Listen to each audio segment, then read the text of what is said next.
विश्वशीर्षं देवं विश्वाक्षं विश्वशम्भुवं विश्वं नारायणं देवमक्षरं परमं पदं विश्वतः परमां नित्यं विश्वं नारायणगुं हरिं विश्वमेवेदं पुरुषस्तद्विश्वमुपजीवति पतिं विश्वस्यात्मेश्वरं शाश्वतं शिवमच्युतं नारायणं महाज्ञेयं विश्वात्मानं परायणम्।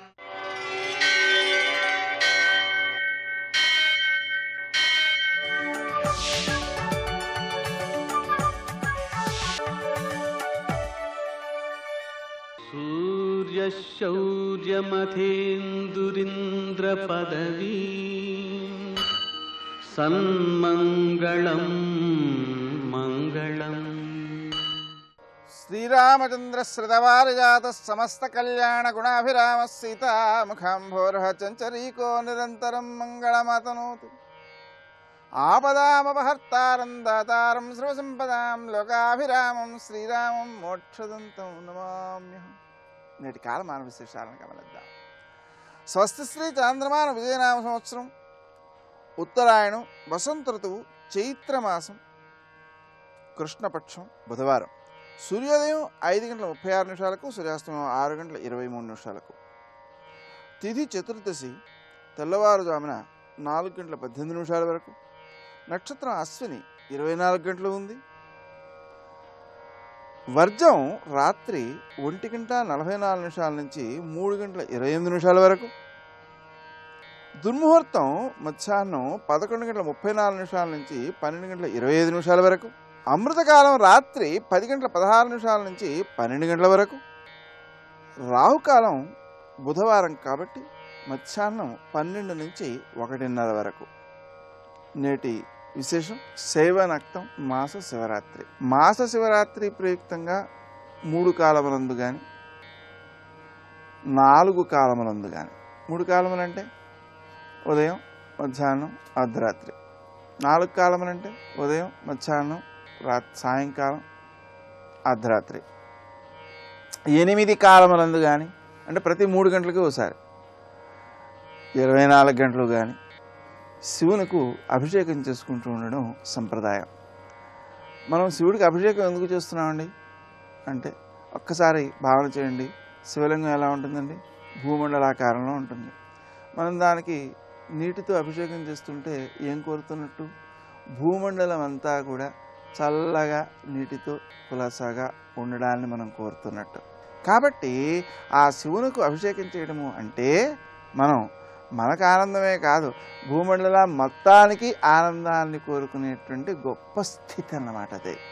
అందువలన మనం దాన్ని ఆచరించడమే మన యొక్క పరిణతికి ఒక సంకేతం. నేటి ఆణిముత్యాలు.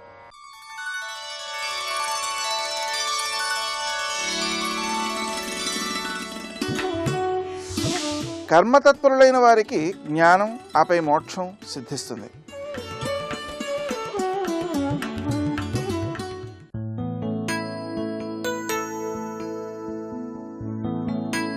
కళలతో కోరికలు సాధ్యం కావు. కష్టపడే తత్వాన్ని అలవర్చుకోవాలి.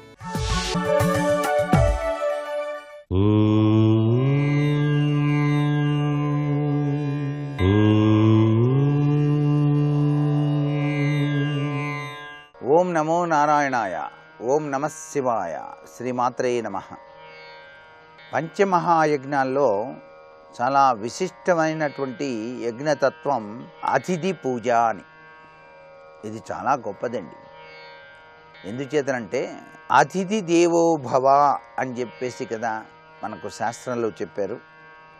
మన ఇంటికి వచ్చినటువంటి వారిని గౌరవించడమే దీనిలో దాగిన పరమార్థం.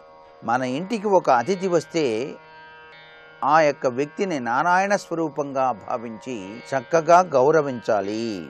నీవు చేసినటువంటి పుణ్యఫలం ఎంత విశిష్టవంతంగా ఉంటుందో కేవలం అతిథి సత్కారం వల్లనే తెలుస్తుంది.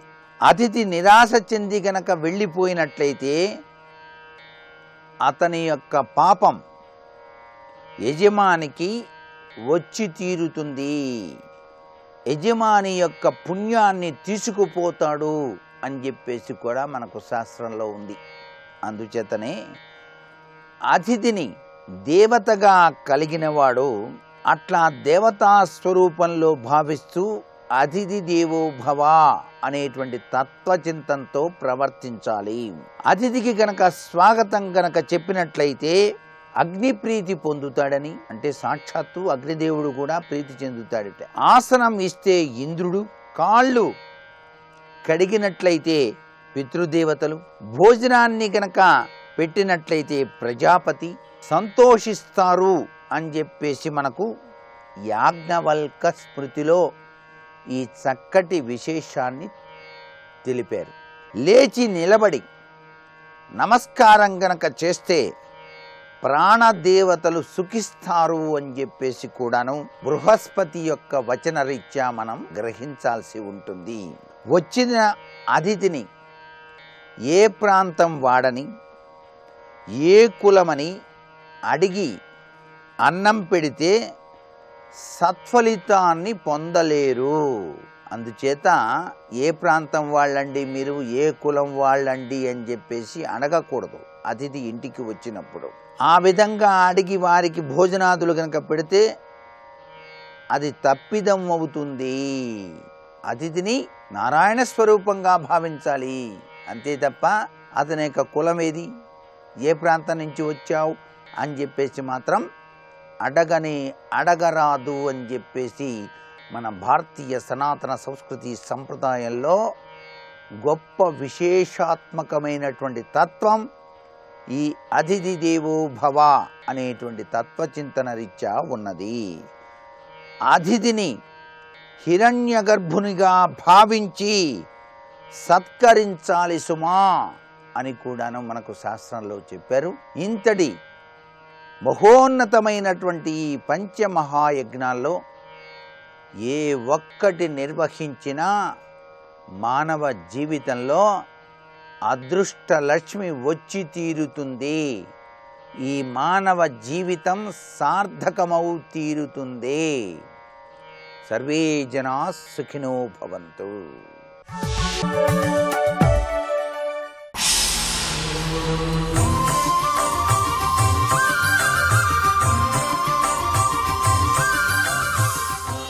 శతక సాహితీ సరస్వతికి నమస్కారం. ఇంతగా మనసు నీపైన నిల్వని ఈ జన్మ కంటే, ఇంతగా మనసు నీపైని నిల్వని ఈ జన్మ కంటే, వింతయౌ పశు జన్మ చాలా మేలనిపించునో స్వామి.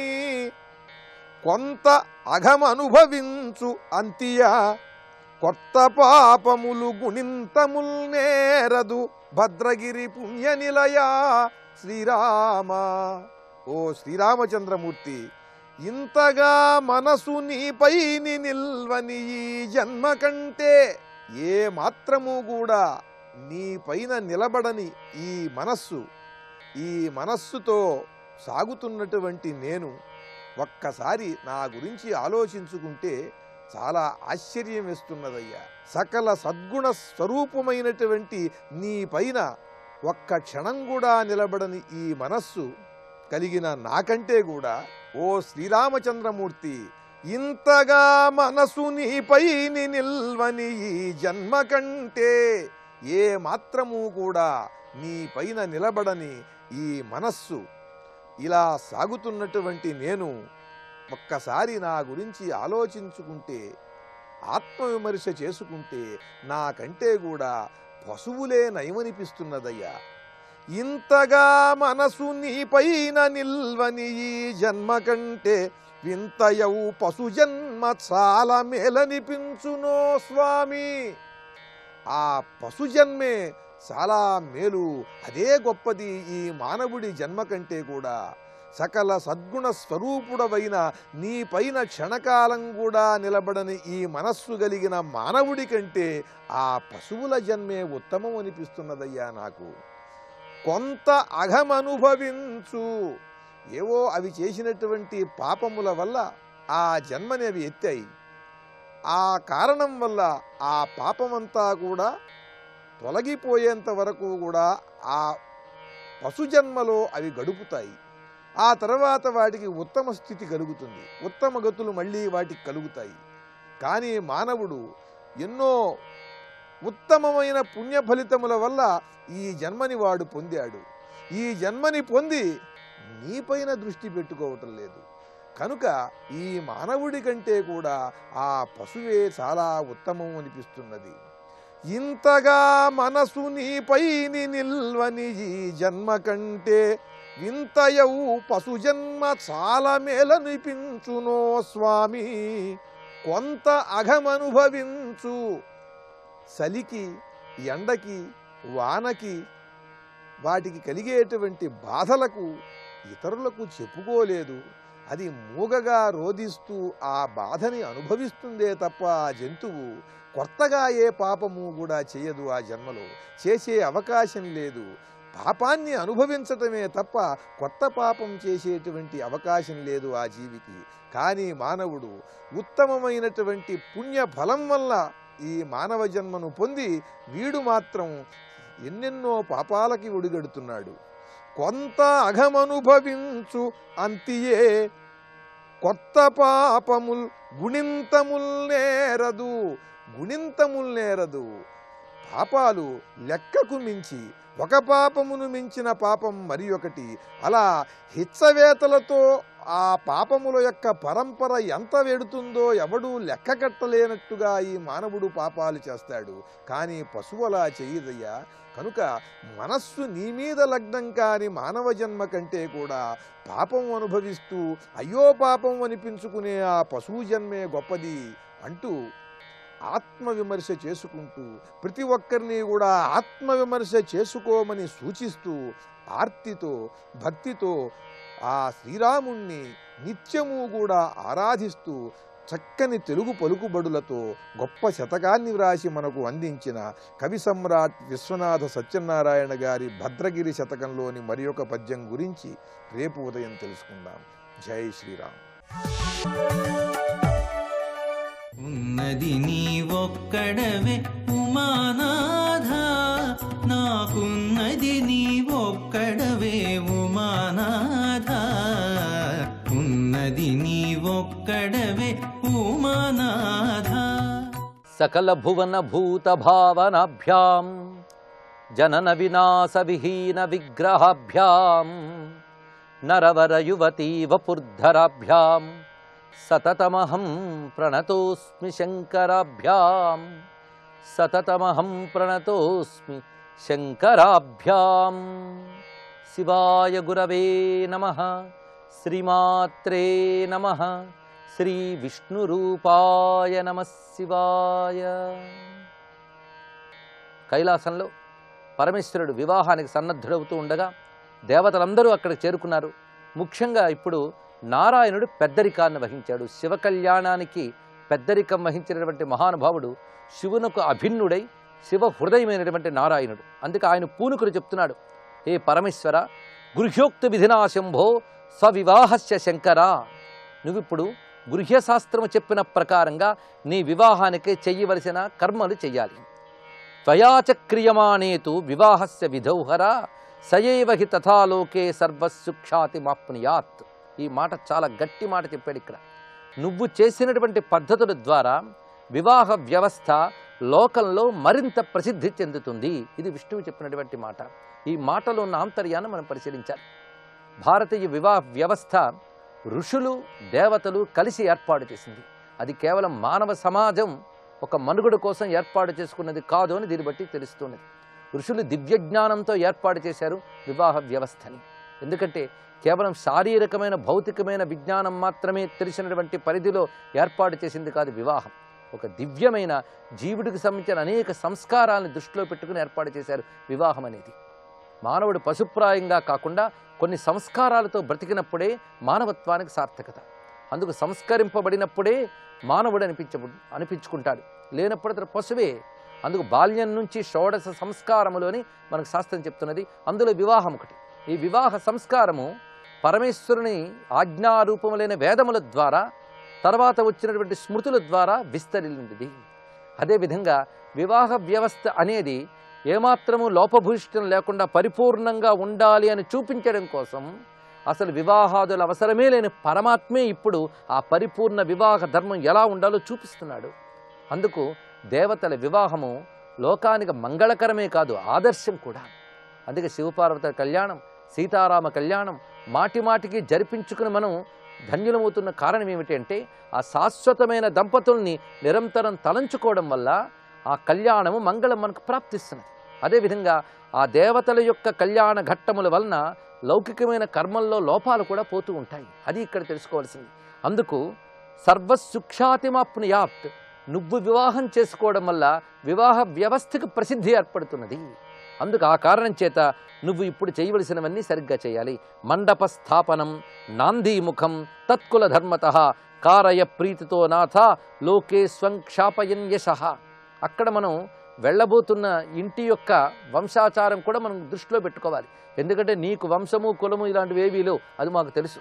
కానీ ఇప్పుడక్కడ చేసుకోబోతున్న వివాహాన్ని, అందుకే తత్కుల ధర్మతః, వారి యొక్క కులధర్మాన్ని అనుసరించి కూడా నువ్వు ఇక్కడ మండప స్థాపనము నాందీముఖము మొదలైనవి చేయాలి అని ఎప్పుడైతే విష్ణువు చెప్పాడో సరేనన్నాడు పరమేశ్వరుడు. చక్కగా బుద్ధిగా తల ఊపాడు వీడు చెప్పిన మాటకి.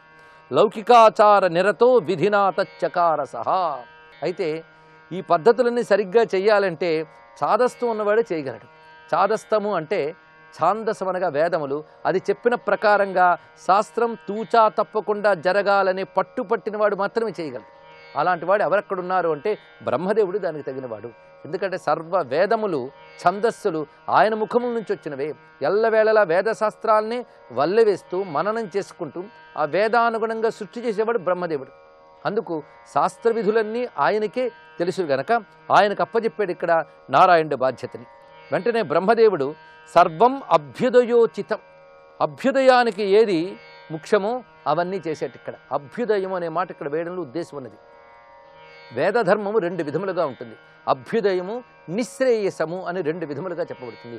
అభ్యుదయము అంటే నిత్య జీవితం ఇప్పుడున్న దానికంటే మరింత భాగం ఉండడం కోసం చేసే పనులన్నీ అభ్యుదయ కర్మలు అని చెప్పబడతాయి. అభ్యుదయ కర్మలన్నీ కూడా ఐహిక జీవితం మెరుగ్గా ఉండడం కోసం చేసేవి. నిశ్రేయసము అంటే మోక్షము అని అర్థం. ఆ మోక్షం కోసం చేయవలసిన సాధనలన్నీ నిశ్రేయసము అని చెప్పబడతాయి. అందుకే వేదము చెప్పినటువంటి మార్గములు రెండు, అభ్యుదయ నిశ్రేయస. అందుకు ధర్మాన్ని అనుసరిస్తే అభ్యుదయము, జ్ఞానాన్ని అనుసరిస్తే నిశ్రేయసము. ఈ ధర్మము జ్ఞానము ఈ రెండే మానవుడు అనుసరించవలసినవి. అంతేగాని ఈ రెండింటిని విడిచిపెడితే వాడిని పతితుడు అని అంటారు. అందుకు వివాహాది సంస్కారములు, వాటికి విధింపబడిన ధర్మములు ఇత్యాదులన్నీ కూడా అభ్యుదయ కర్మలు. అందుకే సర్వం అభ్యుదయోచితం అకుర్వం మునిభిప్రీత్యా తత్ర తత్ కర్మచాదరాత్. ఎప్పుడైతే బ్రహ్మదేవుడు పూనుకున్నాడో వెంటనే బ్రహ్మదేవుని అనుసరించి అందరు మహర్షులు అక్కడ చేయబోతున్నటువంటి ఈ వైవాహిక కర్మలో పాల్గొన్నారు. వాళ్ళెవరో పేర్లు చెప్తున్నారు ఇక్కడ. కశ్యపుడు, అత్రి, వశిష్ఠుడు, గౌతముడు, భాగుడు, బృహస్పతి, కణ్వుడు, శక్తి మహర్షి, జమదగ్ని, పరాశరుడు, శిలాపాకుడు, అరుణపాలుడు, అకృతశ్రముడు, చ్యవనుడు, శిలాదుడు, దధీచి, భరద్వాజుడు, అకృతవ్రణుడు, పిప్పలాదుడు, కుశుకుడు, కౌత్సుడు, వ్యాసుడు, ఇంకా అనేక మంది అన్నారు ఇక్కడ. ఇప్పుడు ఈ పేర్లు విన్న మహర్షుల నామస్మరణ చేత మనం పవిత్రులమవుతాం.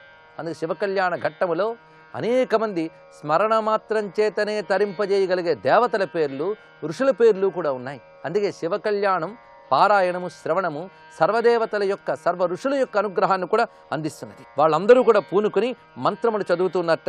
వేదోక్త విధినా సర్వే వేద వేదాంగ పారగా రక్షాంచక్రుర్మహేశస్య కృత్వా కౌతుక మంగళం. పెళ్ళి కొడుక్కి కావలసిన మంగళక్రియలు, రక్షాక్రియలు చేస్తున్నారు. అందుకక్కడ ఆ రక్షకు సంబంధించినటువంటి సూత్రములు కట్టడం కానీ ఇత్యాదులన్నీ సూక్తములతో, వేదమంత్రములతో చేస్తున్నారు. ఋగ్యజుస్సామ సూక్తైస్తు తథా నానావిధై పరై మంగళాని చ భూరిని చక్రు ప్రీత్యర్థయోకిలాహ. ఇవన్నీ మంగళ కృత్యములన్నీ చేస్తున్నట్ట. ఎవరి కోసం ఇవన్నీ? నిజానికి శివుడికి రక్ష, శివుడికి మంగళమా? ఇవి చేస్తూ వాళ్ళు ప్రీతి చెందుతున్నారు. మనం భగవంతుడికి చక్కటి వస్త్రాన్ని ధరింపజేస్తాం, ఆభరణాలు పెడతాం, వారికి వివాహాది కర్మలన్నీ చేస్తాం. ఇవి చేయడం వల్ల వాళ్ళకి మేలా కాదు, అవి చేయడం వల్ల మనకు మేలు.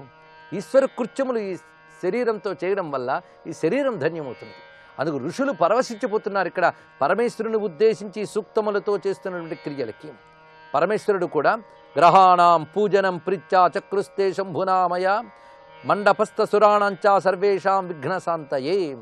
అక్కడ గ్రహములకు పూజ చేసేటప్పుడు ఇప్పుడు పరమేశ్వరుడు ఆయన కనుసైగలతోనే గ్రహాలు నడుస్తుంటే ఇప్పుడు ఆయన గ్రహములకు పూజ చేశాడు. ఎందుకంటే పెళ్లి కొడుకు వేషంలో ఉన్నాడు గనక పెళ్లి కొడుకు చేయాల్సిన ధర్మములన్నీ చేశాడు. పరమేశ్వరుడైనా సరే పెళ్లి కొడుకుగా ఉన్నప్పుడు ఆయన ఆదర్శం ఆయన చేయవలసిందే. ఇది తెలుసుకోవలసింది. ఎంత గొప్పవాడైనా తన ఉపాధికి ఆ ప్రస్తుత కర్తవ్యానికి తగిన విధంగా ప్రవర్తించాలి. అదే ఆదర్శ ధర్మము. దాన్ని పాటిస్తున్నాడు పరమేశ్వరుడు ఇక్కడ.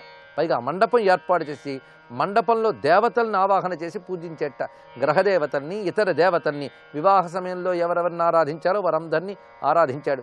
విఘ్నశాంతయే విఘ్నశాంతికై ఆరాధన చేశాడు. ఇవన్నీ కూడా తత శివస్సు సంతుష్ట కృత్వా సర్వం యథోచితం.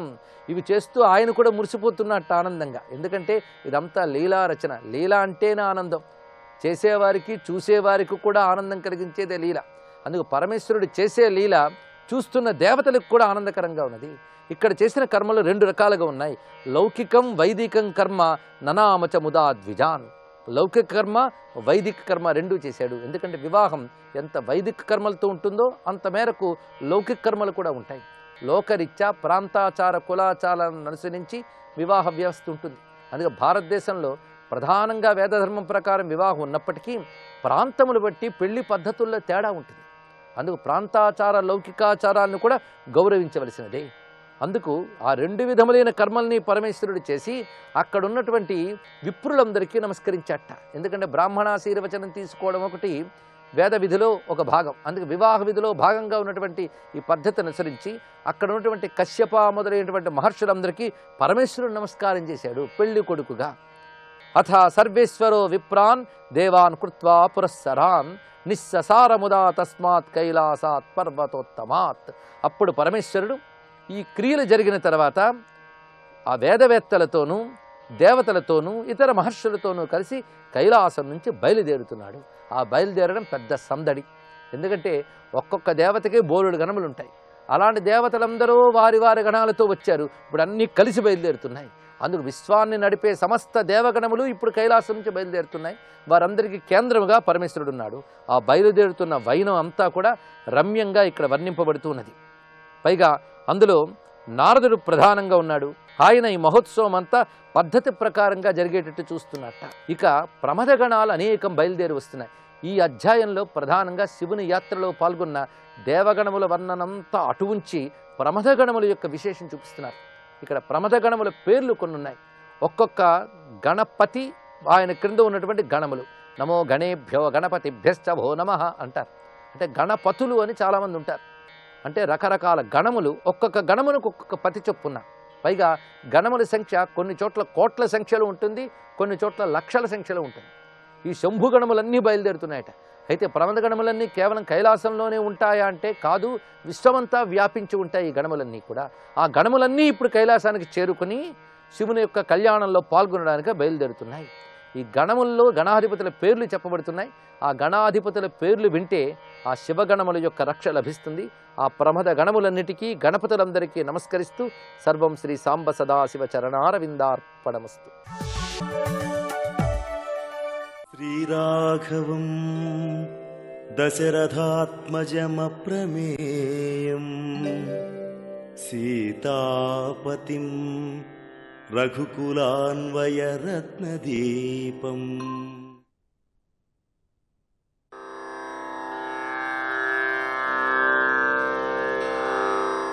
తతః సుగ్రీవ సహితో గత్వా తీరం మహోదధేః సముద్రం క్షోభయామాస శరైరాదిత్య సన్నిభైః.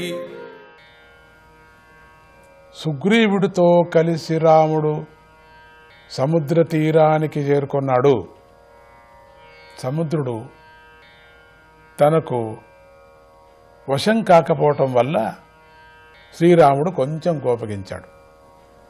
సూర్యునిలాగా ఉన్నటువంటి తీక్షణమైనటువంటి బాణాల చేత సముద్రుణ్ణి భయపెట్టాడని తాత్పర్యం. హనుమంతుడు చేసినటువంటి గొప్ప కార్యాన్ని సీత యొక్క వివరాలను తెలుసుకున్నాం. శ్రీరాముడు హనుమంతుడు సాధించిన కార్యాన్ని అందరి ముందర మెచ్చుకున్నాడు. హనుమంతుడు నా రఘువంశాన్ని కాపాడాడు. ఇప్పుడు అతడిని సత్కరించలేనటువంటి నిస్సహాయ స్థితిలో నేనున్నాను. దానికి నాకు మరింత దుఃఖంగా ఉంది అన్నాడు. తర్వాత హనుమంతుణ్ణి లంకా వివరాలు చెప్పమని అడిగాడు. మళ్ళీ అడిగాడు. అప్పుడు హనుమంతుడు లంకలో తాను చూసినటువంటి శత్రుస్థావరం యొక్క రహస్యాలను చెప్పాడు. రాముడు యుద్ధం చేయటానికి సిద్ధమయ్యాడు. సుగ్రీవుడి వెనుక వానర సమూహం నడిచింది. శ్రీరాముడితో కలిసి మహాబలవంతులైనటువంటి వానరులు ఒక సముద్రంలాగా నడిచి వస్తుండగా వారికి అడ్డుగోడలాగా నిజమైనటువంటి సముద్రం కనిపించింది. అసలు ఒక పెద్ద సముద్రం, వానర సైన్యం అనేటువంటిది, కొండలు కూడా కనపడటం లేదు. అటువంటి పెద్ద సముద్రం కదిలొస్తుంది. కానీ ఇక్కడ నిజమైన ఇంకొక సముద్రం గోడలాగా ఉంది.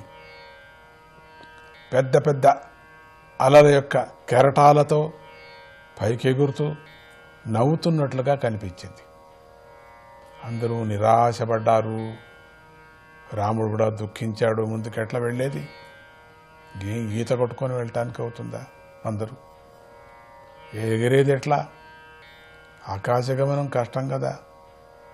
ఎవరు ఏం చేయలేకపోతున్నారు. దీనికంతా ఎట్లా పడవ కట్టేది? దీన్ని దాటేది సేతు ఎట్లా కట్టడం అని యోచన చేస్తూ దుఃఖించారు అందరూ. లక్ష్మణుడు రాముణ్ణి ఊరడించాడు. ఆ సమయంలో అక్కడ లంకలో రావణుడు మంత్రులతో రాముడు ఎలాగైనా సముద్రం దాటి వానరులతో వచ్చేస్తాడు, మనమేం చెయ్యాలో చెప్పండి అని మంతనం చేశాడు. అక్కడ రావణుడికి చాలా భయం పట్టిపోయింది. రాముడు వస్తాడు, ఎట్లను దాటుకొని మనం ఏం చేయాలా అని భయపడుతున్నాడు రాక్షసుడు. ఇక రాక్షస మంత్రులు ప్రగల్భాలు పలికారు. అప్పుడు విభీషణుడు రాక్షసులు నాశనం కాబోతున్నారు, ఈ ఆపద నుండి గట్టెక్కాలంటే సీతను రాముడికి ఇచ్చేయాలి, ఇదే నిజమైన ఒక తీర్మానం. ఇవ్వకపోతే అందరి యొక్క ప్రాణాలకు ప్రమాదం, లంకకే ప్రమాదం, నా మాట పాటించండి, అందరూ క్షేమంగా ఉంటారు అన్నాడు. విభీషణుడు మంచి చెబుతుంటే రావణుడు స్వీకరించుకున్నాడు. వెంటనే విభీషణుడు ఆకాశంలో నిలబడి, అన్నా నేను నీ మేలు కోరి మంచి చెప్పాను, నువ్వు అసలు వినిపించుకోలేదు. రాముడు విభీషణుడికి అభయమిచ్చి లంకకు రాజుగా లక్ష్మణుడి చేత పట్టాభిషేకం చేయించాడు. విభీషణుడి సలహాతో సుగ్రీవుడు రామలక్ష్మణుల దగ్గరికి వెళ్ళి, ప్రభూ సముద్రుడిని ప్రార్థించండి అన్నాడు. ఆ సమయంలో రావణుడు శకుని అనేటువంటి రాక్షసుడిని పంపి విషయాలంతా తెలుసుకొని రమ్మన్నాడు. ఈ విభీషణుడు ఏం చేశాడు? విభీషణుడు ఇక్కడి నుంచి వెళ్ళి రాముడికి శరణైంది, రాముడికి ఆ రహస్యాన్ని, ప్రార్థనా రహస్యాన్ని చెప్పింది. సముద్రం దగ్గర అందరూ ఉండేది, అన్ని రహస్యాలు తెలుసుకోవాలని చెప్పాడు. వానరులు శకునిని పట్టుకొని నిజంగా కొడుతూ ఉంటే వాడు రాముడిని శరణు వేడి ప్రాణాలు దక్కించుకున్నాడు అంటారు. రాముడు సముద్రుని ప్రార్థించి దర్భచర్య మీద పడుకున్నాడు. కానీ సముద్రుడు కరుణించలేదు. 3 పగళ్ళు 3 రాత్రులు గడిచాయి. రాముడు కన్నులు ఎర్రగా అయినాయి. రాముడు లక్ష్మణుడితో, ఈ సముద్రుడు నన్ను అసమర్థుడు అనుకుంటున్నాడు, ఇతడి దగ్గర ఓర్పు పనికిరాదు, ఇప్పుడు చూడు సముద్రాన్ని ఎండగొట్టేస్తాను అని రాముడు నిప్పు కణికలుగా వెలుగుతున్నటువంటి బాణాలనంతా తీశాడు, పడేటట్లు చేశాడు. ఆ బాణాలు నీటిని అల్లకల్లోలం చేస్తూ పాతాళానికి వెళ్ళి అక్కడి రాక్షసులను కూడా సంహరించాయి. జంతువులు భయంతో నీటి నుండి పర్వతం అంత ఎత్తెగిరి నీటిలో పడ్డాయి. చెలియకట్ట అయినటువంటి సముద్రుడు అంత పూర్తిగా చలించిపోయి తన మర్యాదను అతిక్రమించి తన పరిధిని దాటి వెనుకకు 1 యోజన దూరం వెళ్ళిపోయాడు. రామబాణాలతో క్షోభించబడ్డాడు సముద్రుడు. ఇక ముందుకేమవుతుందో చూస్తాం. ఓం సీతారామాభ్యాం నమః.